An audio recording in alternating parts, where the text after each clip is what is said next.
मुझे पता है आपके और कानून के बीच में जंग चल रही है। आप कानून तोड़ें या कानून आपको, इससे मुझे कोई मतलब नहीं। मैं यहाँ सिर्फ इतना समझाने आया हूँ कि दोबारा इस जंग में मेरे भाई को घसीटने की कोशिश मत कीजिएगा, वरना कानून मुझे अपने हाथों में लेना पड़ेगा और ये आपके लिए अच्छा नहीं होगा। छोटा मुंह और बहुत बड़ी बात कह गए तुम। ये धमकी देने से पहले अपनी औकात और हमारी हैसियत तो देखी होती।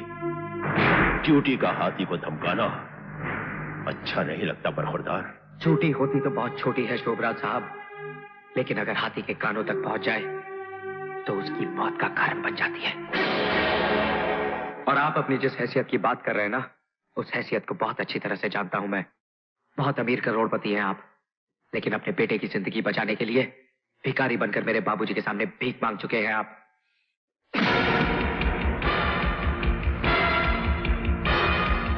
सुना है ये हाथ मेरे बाबूजी के गिरेबान तक भी पहुंच चुके हैं। 10-15 मिनट लोहे के वजन उठाकर कसरत कर लेने से ये मत समझिए कि आप बहुत मजबूत हो गए हैं। मैं हर दिन 15 घंटे पिछले 15 सालों से सिर्फ लोहे का काम कर रहा हूँ, और लोहे से जब शीशा टकराता है तो उसके इतने टुकड़े हो जाते हैं कि गिनना मुश्किल हो जाता है। अंग्रेजी में एक कहावत है, एंगर। किसी और को सुनाना, मैं सिर्फ एक जुबान समझता हूँ, हिंदुस्तानी, और उसमें एक कहावत है, 100 सुनार की और 1 लोहार की। मेरा भाई मेरी माँ के जीने का सहारा है, और अपनी माँ को उसकी जिंदगी लौटाने का वादा किया है मैंने। उसकी जिंदगी छीनने की कोशिश करने वाले की सांसें उसके ही सीने में दफन कर दूंगा मैं, याद रखना।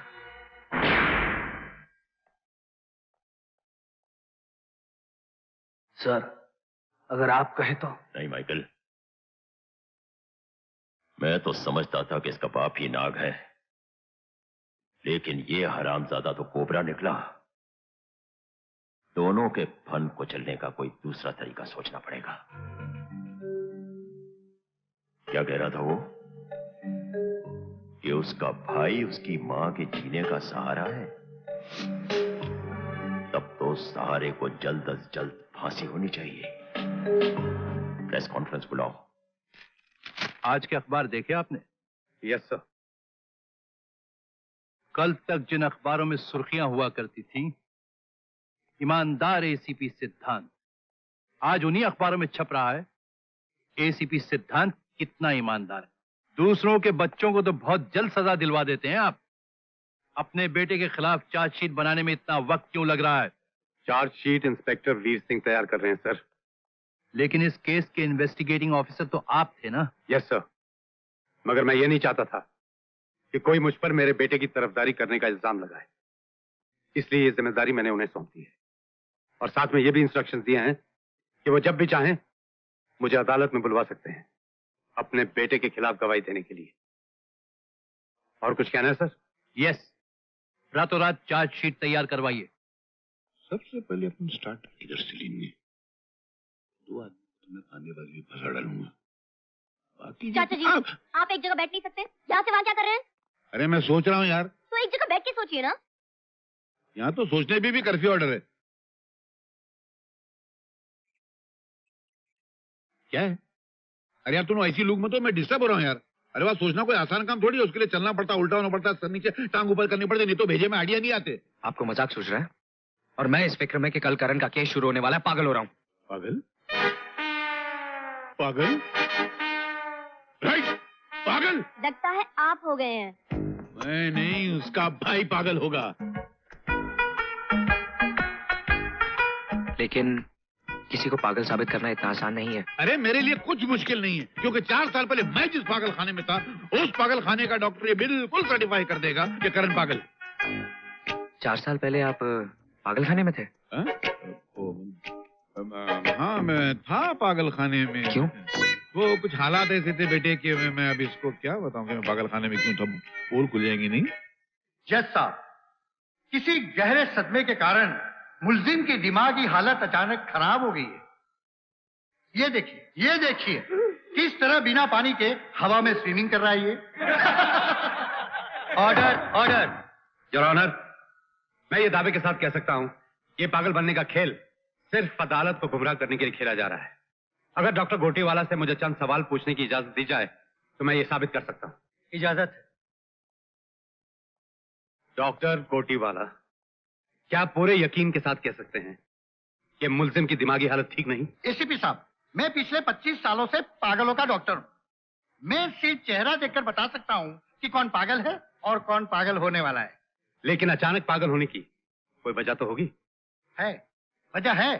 अचानक अगर बहुत कुछ हो जाए तो अचानक आदमी पागल हो जाता है। जज साहब, अचानक अगर किसी लड़के पे खून का इल्जाम आ जाए और उसका बाप अचानक उसके लिए सिर्फ एक पुलिस ऑफिसर बनकर रह जाए और अपने ही हाथों से उसे जेल में डाल दे, तो वजह तो बनी जाती है। माय लॉर्ड, मैं अदालत से फिर एक बार कहना चाहता हूं कि ये सब एक चाल है, और ये चाल किसने चली है मैं अच्छी तरह जानता हूं। करण, करण, देखो, मैं तुम्हारा दुश्मन नहीं हूं। मैं तुम्हें जो सलाह दूंगा तुम्हारी भलाई के लिए दूंगा। तुम किसी के बहकावे में मत आना, वरना और मुश्किल में फंस जाओगे। इसलिए अदालत को साफ साफ बता दो कि तुम पागल नहीं हो। पागल? कौन पागल? मैं तो बिल्कुल ठीक हूं। लेकिन एक राज की बात बताऊं, मुझे जिन लोगों ने इस पार्टी में बुलाया ना, वो सारे पागल हैं। इतनी बोर और बकवास पार्टी मैंने जिंदगी में नहीं देखी। अरे आधे एक घंटे से मैं आया हूं, किसी ने मुझे विस्की का ग्लास तक नहीं पूछा। चलो कोई बात नहीं, आप एक सिगरेट ही पिला दो। अरे पिलाओ ना, अरे सिगरेट पिलाओ ना। जज साहब, मेरे पेशेंट को जल्दी सिगरेट दी जाए, वरना उसका पागलपन बढ़ जाएगा।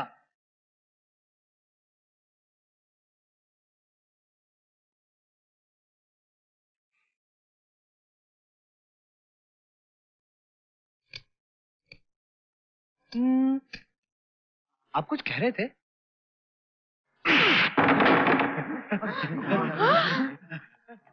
अरे अरे, क्या हो गया? माय लॉर्ड, पेशेंट की तबीयत अचानक खराब हो गई है, हॉस्पिटल ले जाना चाहिए। ये अदालत मुल्जिम को 15 दिनों के लिए डॉक्टरों की निगरानी में मेंटल असाइलम भेजने का हुक्म देती है। चलो चलो जल्दी चलो। तबीयत खराब हो रही है, माफ करना। चलो जल्दी चलो। देवा, देवा, ये तूने क्या किया? मेरे बेटे को पागल खाने भिजवा दिया। इसके सिवा मेरे पास और कोई रास्ता भी नहीं था माँ। करण को बेगुनाह साबित करने के लिए मुझे थोड़ा वक्त और चाहिए। वक्त हासिल करके भी तुम कुछ नहीं कर पाओगे देवा। आज तुमने और तुम्हारे भाई ने मिलकर जो ड्रामा किया है वो बहुत जल्द खत्म हो जाएगा। आज तुमने अपने भाई की मदद नहीं बल्कि उसे और मुसीबत में डाल दिया है। जानते हो, सरकारी वकील ने दूसरे डॉक्टर की राय मांगी है और वो ये जरूर साबित कर देगा कि तुम्हारा भाई पागल नहीं है। उनके ये साबित करने से पहले कि मेरा भाई पागल नहीं है, मैं ये साबित कर दूंगा कि वो मुजरिम भी नहीं है। अपनी माँ को झूठी तसल्ली मत दो। अगर तुमने अपना वादा पूरा नहीं किया तो बहुत दुख होगा इससे। इस दुख से मैं सिर्फ अपनी माँ को ही नहीं बल्कि आपको भी बचाना चाहता हूं, क्योंकि मैं जानता हूं जिस दिन करण को सजा होगी तो सबसे पहले आप टूटेंगे। अपनी तरफ से तो पूरी कोशिश कर ले देवा, मगर मुझे नहीं लगता कि तुम मुझे इस दुख से दूर रख सके।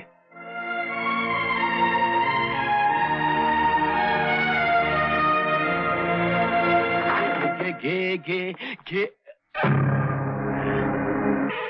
घबरा मत, मैं रॉकी का नहीं बल्कि उस डॉक्टर का पता पूछने आया हूं जिसने तुझे इतनी जल्दी चलता फिरता कर दिया।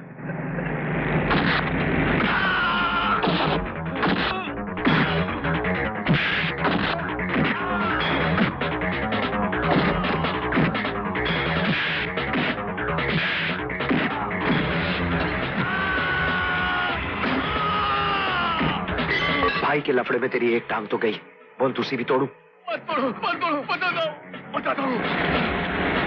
रॉकी कल सुबह 7 बजे की फ्लाइट से बाहर जा रहा है। ये रही उसके प्लेन की टिकट की रसीद। इस वक्त कहां मिलेगा वो? इस वक्त कहां मिलेगा मुझे नहीं मालूम।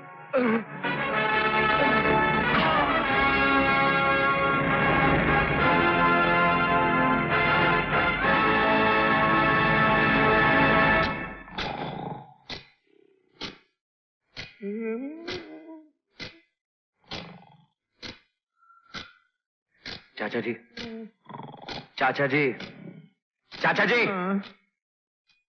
आप सो रहे? सुबह के 4 बजे हैं। मैं कोई उल्लू के खानदान से थोड़ी ना मुझे नींद नहीं आएगी। बहुत आ रही है। रॉकी अभी तक आया नहीं और आप? अरे यार आ जाएगा बेटे। पंछी अपना घर बदलने से पहले अपने पुराने घोंसले में एक बार जरूर आता है। लगता है वो आ गया।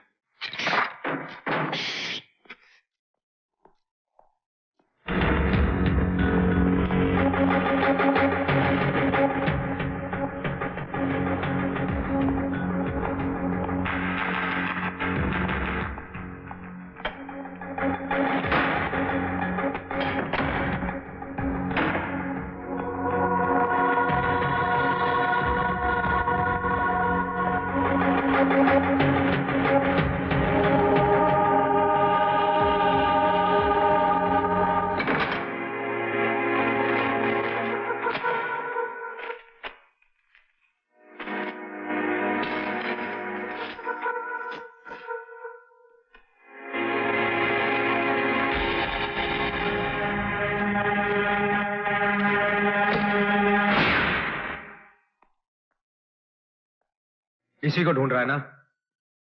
लेकिन जब तक तू अमृता के कातिल का नाम नहीं बताएगा तब तक तू ये देश तो क्या मेरे होते हुए ये जगह तक छोड़ के नहीं जा सकता। और तेरे मरने के बाद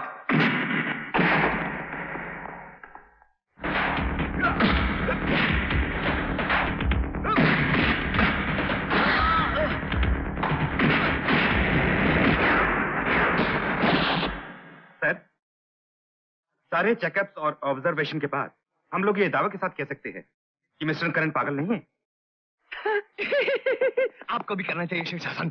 करण, चलो मेरे साथ। अरे चलो, कहाँ चलो? मेरा शीर्षासन अभी अधूरा है।